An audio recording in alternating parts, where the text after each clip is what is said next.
Welcome to the Humor in Games podcast, an analog and video games podcast about how humor is experienced, designed, and analyzed in games. We are Scott DeYoung, Mark Lajeunesse, and Andre Zanescu, and we'll be your guides in this 6-episode series. Throughout each episode, we'll break down different theories and forms of humor. We'll draw on interviews with designers, critics, and academics as they discuss the different aspects of humor, their own lived experiences, and how their work utilizes humor in games. In this episode of the podcast, we speak with Dr. Jaakko Stenros about laughter in Nordic Larps and the role of humor in dark and transgressive play.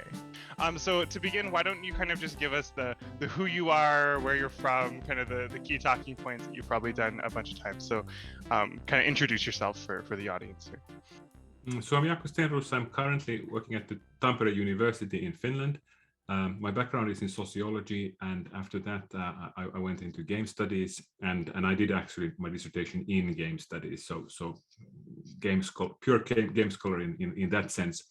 I've been studying especially role-playing games, live-action role-playing games, but also things like playfulness, pervasive games, norm-defying play. I've dabbled in queer game studies as well. And a little bit here and there, drinking games and all kinds of fun things, game jams. But I think sort of my core interests lie in role-playing games. I mean, that's fantastic, and that's part of the reason we really wanted to chat with you, is we haven't had a lot of time to talk to people who do role-playing games, but maybe perhaps it'd be great if you could start talking about your specific scene of role-playing games that you're kind of most focused in, which is Nordic Larp, for people who might not be familiar with it. Yes, so one of the key areas that I'm concentrating on is Nordic LARP, the kind of live-action role-playing done in Sweden, Finland, Denmark, and Norway, or at least that's where that tradition started. Since then, this kind of a tradition has broadened, and now it's fairly international. So there are participants in this tradition from around Europe and from around the world.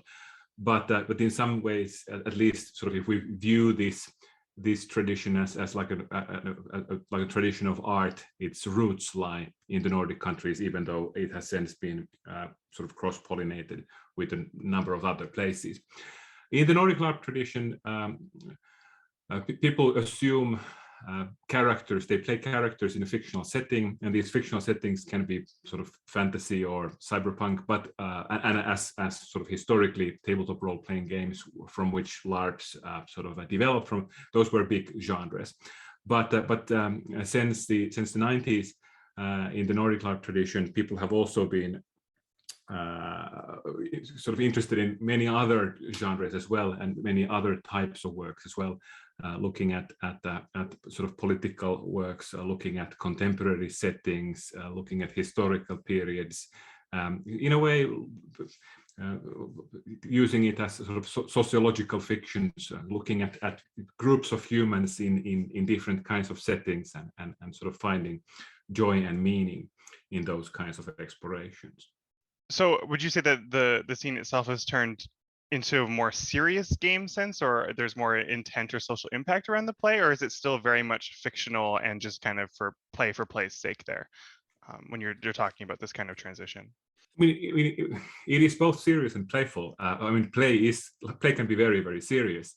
So it's not serious games in the sense that it would tie into sort of the serious game movements where we're trying to learn through games or teach things through games, but I mean, people do take those role-playing games very seriously. So, but it is for recreation and for artistic purposes. It is something that people find deeply meaningful. It may not always be fun, but it is in some way people are impacted by these events, and sometimes it's difficult to put into words why it is that you do it, because it doesn't fall into the usual fun type activities that people associate with games. I think that's a really interesting point, because I know that a lot of people, when they maybe think of LARP, they think of a bunch of like young people with swords just fighting each other in a park, but it kind of sounds like that's a bit of a different scene. So is there a specific like theme that is more common within Nordic LARP? Is it still back to that medieval fantasy, or is there kind of other themes that seem to be coming out or more prominent? I mean, fantasy and vampires and cyberpunk, these things are absolutely part of Nordic LARP and LARP in general. but there are other things that we're interested in as well. One example that I often use is Ground Zero from 1999, which is a 24-hour LARP about the Cuban Missile Crisis. It's sort of an alternative history set in a small town in Tulsa, and there are like 20 people playing characters, and they're just playing regular people who live on one street, and then the sirens go off because sort of the crisis is going on. The Soviet nukes are coming towards Cuba, and they go into a bomb shelter. And of course, sort of this is thus far it's following history. But what happens is that in this version, historical version, the war actually starts in the 60s. So first the radio goes silent, and then halfway through the LARP, there is one special effect, and that is that sort of in this basement where all the characters are located, there's a lot of cardboard boxes filled with canned food, as you would have in a bomb shelter, but in reality they are actually there's a lot of speakers hidden behind those cardboard boxes, and they do the one special effect, which is the nuclear bomb dropping 10 kilometers away, and then the lights go off and you spend the rest of the LARP in darkness, sort of so that coming to terms with the fact that everything you know has been destroyed.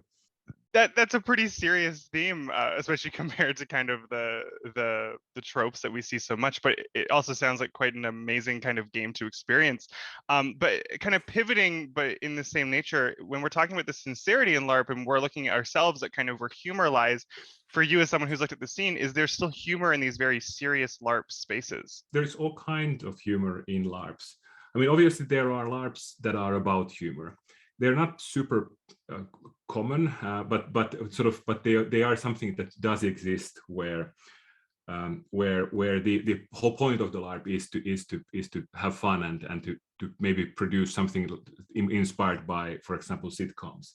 One thing that I remember is Keski-ikä Kronikka, the middle-aged chronicle, where there were 3 games. One was set at a funeral, one was set at the 40th anniversary birthday party, and one was a wedding. And everybody was playing sort of people from the same family, and people were just trying to act in the most outrageous fashion in this family setting, trying to get the other players to laugh, not the characters, but the players to sort of flood out and burst out laughing. What in sort of the British theatre tradition would be called corpsing, where sort of you break character and start laughing, and then while people are laughing, sort of the play would stop, and then once people have composed themselves, they would continue doing this sitcom type of thing. But this is fairly uncommon. But of course, many LARP traditions have maybe like party LARPs, a LARP that you would have like at a Christmas party or some other setting that is not taken as seriously, where there is the whole point is to be humorous. But like I said, that's not super common. But then there are LARPs that are sort of super dark satire. And these are fairly common in the Nordic countries, or in the Nordic LARP tradition.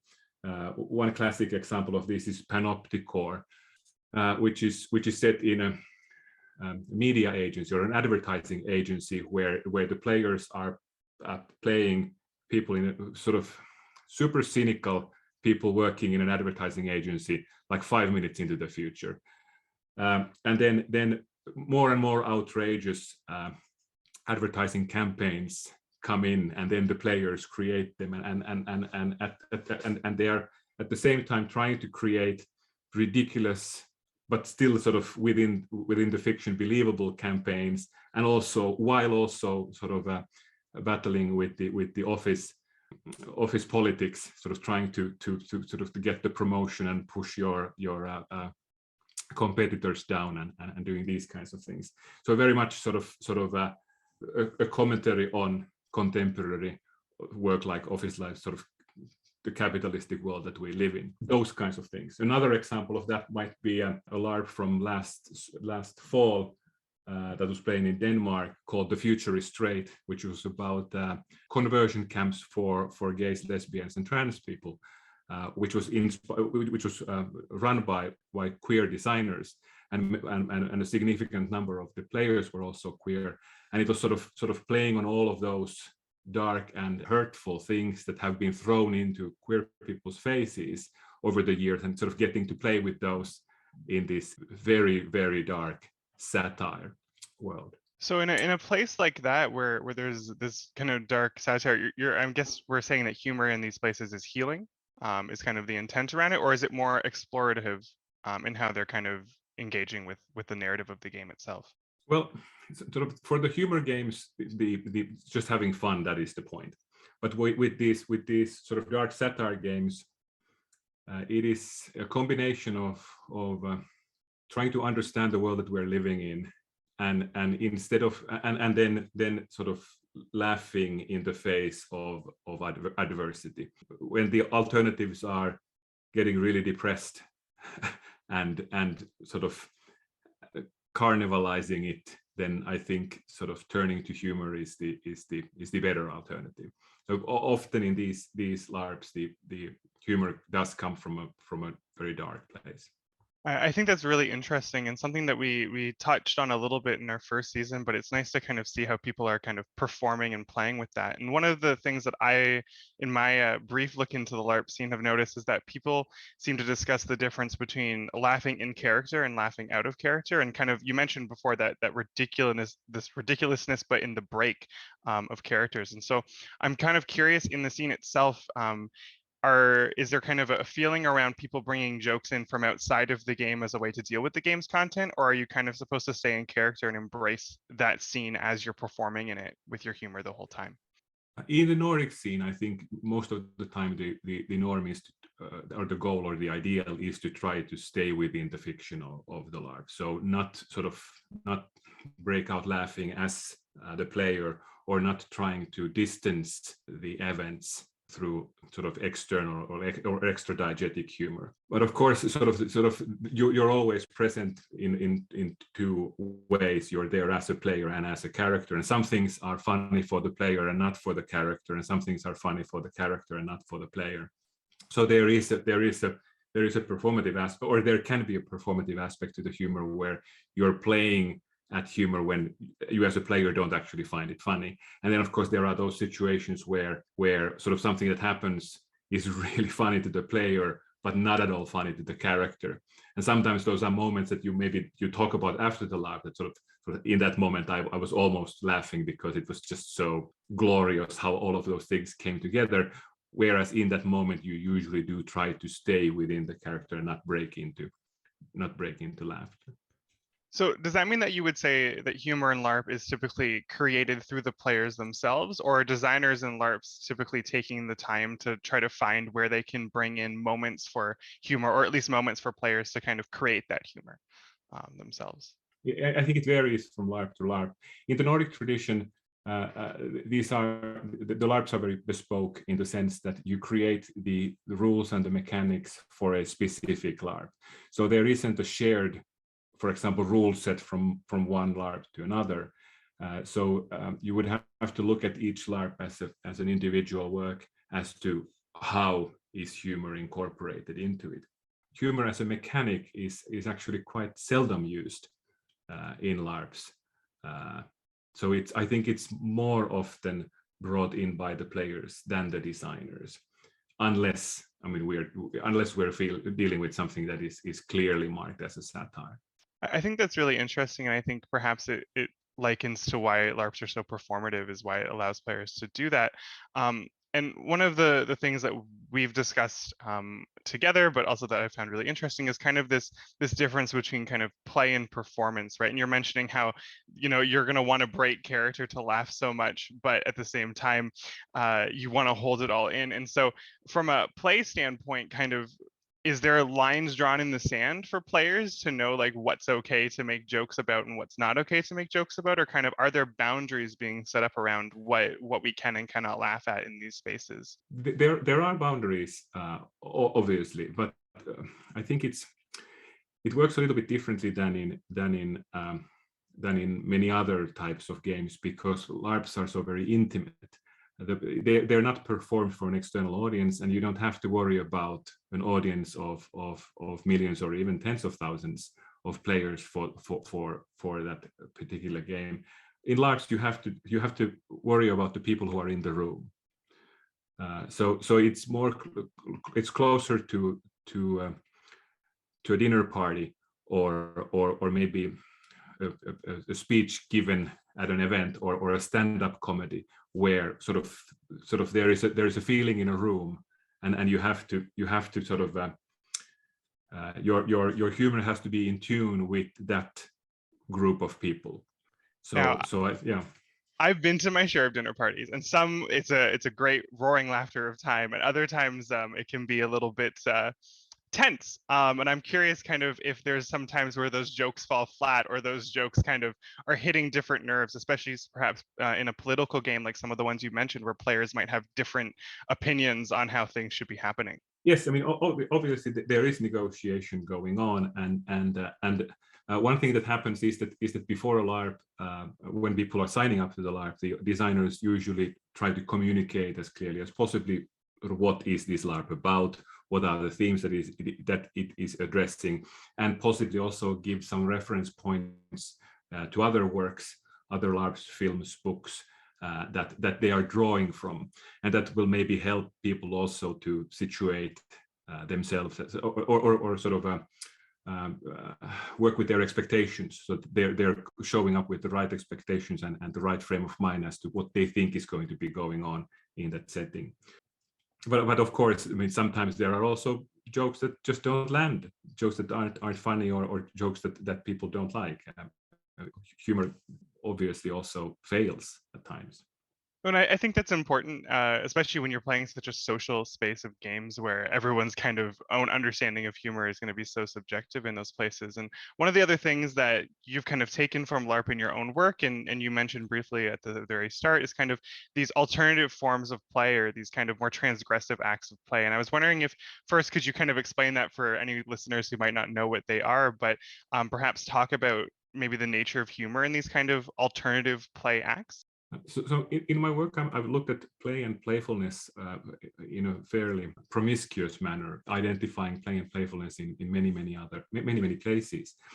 And one of the starting points in my work is to look at play as something that is not a moral category, but it is something that it can be good and bad.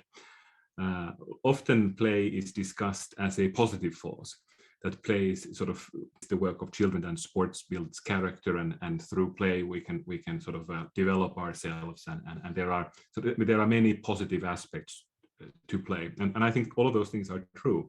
But at the same time, it is possible to also play in ways that is harmful, that is illegal, that is disgusting, that is not at all nice or constructive in any way. And if we don't recognize these activities as play, then it is difficult to make sense of those activities, and also we have a very partial understanding of play. Some examples of this is for example is teasing and bullying.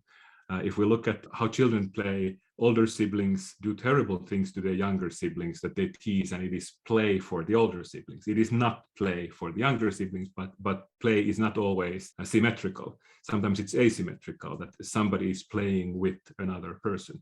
And this is something, of course, that we find in the animal kingdom much more wider, because play is, of course, something that is not just for humans. Play is something that, if I exaggerate a little bit, if it has a spine, it plays. I mean, all mammals play, but it's not just mammals. It's even a larger group of animals. And of course, carnivores, for example, play with their prey, and that's completely normal. And then if we look at things like torture, it's sometimes we can understand that as play. If we think about the pictures from for example, the Abu Ghraib during the Iraq War, with the US soldiers sort of smiling towards the camera while dehumanizing other people in the photos. I mean, those are very hard to look at those pictures, but it does look like they are playing. And if we think about sort of children pulling the wings of a fly and these kinds of things, that the sort of play can also be disgusting and immoral and terrible. Some examples that other scholars of play have used like drunk driving on a dare. I mean, that's play. Having unsafe sex for kicks. I mean, that's also play. I mean, sort of so play can also put us in harm's way.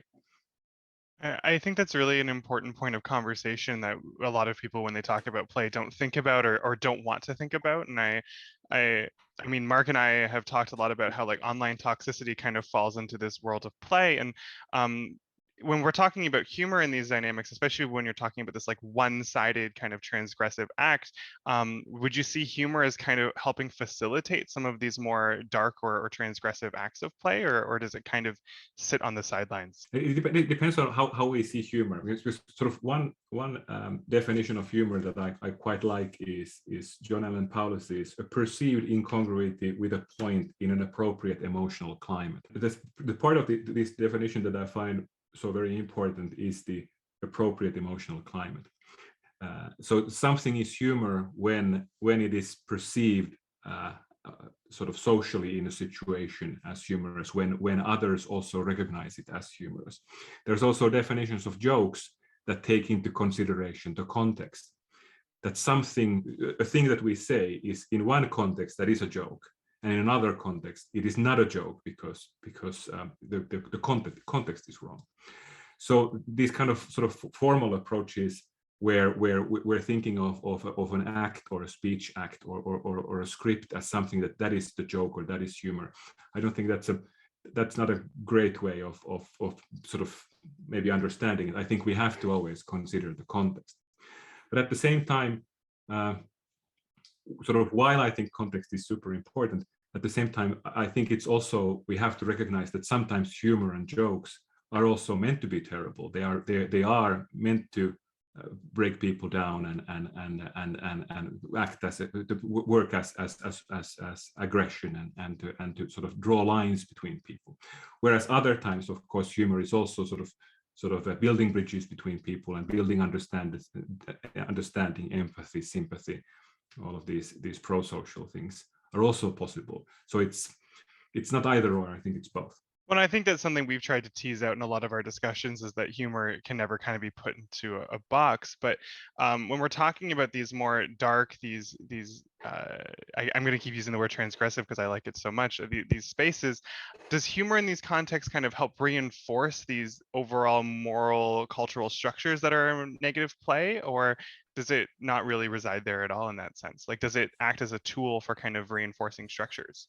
Humor has a connection to transgression, but we need to have norms in order to have transgression. So there needs to be something that is considered as a norm, and humor is a way to push the boundaries and to step a little bit outside of the boundaries, because it is playful and it is so clearly signaled as not real. So it is one way to sort of create these sort of perceived incongruities, saying something vulgar when you're really supposed to be on your best behavior. So that would be a transgression, but it can be really funny because it is transgressing. So it is part of negotiation of sort of what is a norm and what is not. Then if we think about how humor is used on the internet, I think one thing that 4chan and other sort of image boards and that kind of culture has given us is this sort of Schrödinger's humor, where somebody says something that is a joke unless people take it seriously and agree with it, in which case it is not a joke, but it is a statement. And this kind of deniability that often goes hand in hand with sort of online humor, where you're saying something outrageous and you either mean it or then it's a joke, depending on how people are taking it. And that I think it's one way of pushing the goalposts online. And if you object to that kind of thing, it's difficult to do socially, because then there is the people hide behind the fact that this was said, or hide behind the idea that this was said humorously. I think that you really put this into a light of we can think of humor not always as this kind of playful and fun thing, but it can kind of do that as well. And I'm also kind of recognizing, for the sake of time, that there's so much more to kind of unpack here when we're talking about humor in these darker spaces. But I always like to kind of end towards a lighter note. And so perhaps you could kind of speak to some positive moments in your work where you have seen humor, whether it's when you've been looking at these transgressive spaces or it's when you've been looking at these LARPs, where it's kind of a more positive space where you've seen humor kind of push those boundaries. One thing that comes to mind is